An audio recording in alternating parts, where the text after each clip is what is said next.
Bacaan liturgi Minggu 17 Januari 2021. Hari Minggu biasa kedua. Bacaan dari kitab pertama Samuel. Pada hari itu Samuel telah tidur di dalam bait suci Tuhan, tempat tabut Allah. Lalu Tuhan memanggil, "Samuel, Samuel." Samuel menjawab, "Ya Bapa."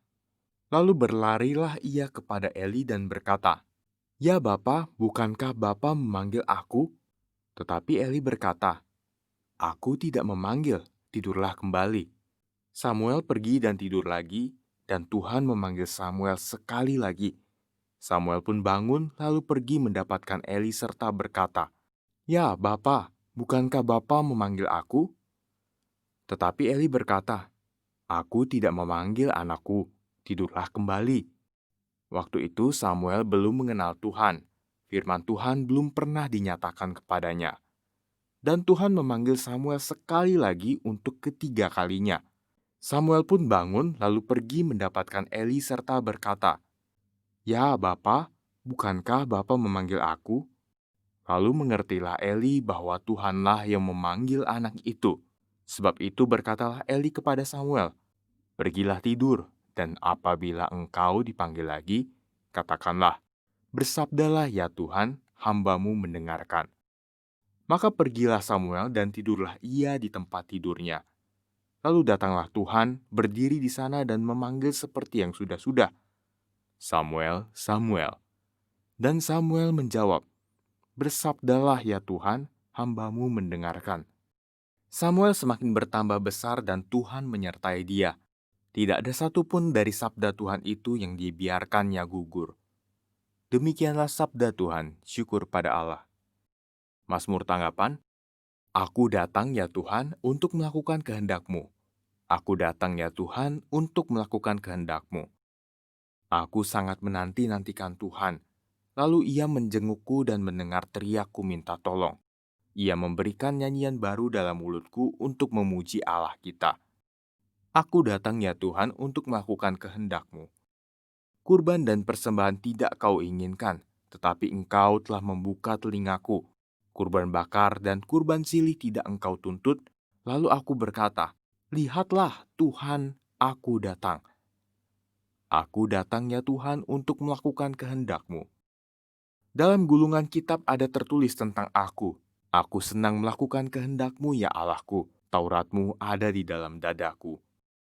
Aku datang ya Tuhan untuk melakukan kehendak-Mu. Aku mengabarkan keadilan dalam jemaah yang besar. Bibirku tidak kutahan terkatup. Engkau tahu itu ya Tuhan. Aku datang ya Tuhan untuk melakukan kehendak-Mu. Bacaan dari surat pertama Rasul Paulus kepada jemaat di Korintus. Saudara-saudara, tubuh bukanlah untuk percabulan, melainkan untuk Tuhan dan Tuhan untuk tubuh.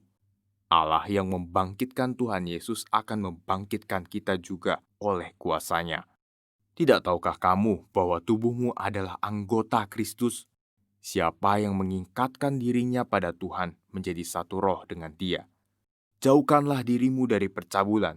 Setiap dosa lain yang dilakukan manusia terjadi di luar dirinya, tetapi orang yang melakukan percabulan berdosa terhadap dirinya sendiri.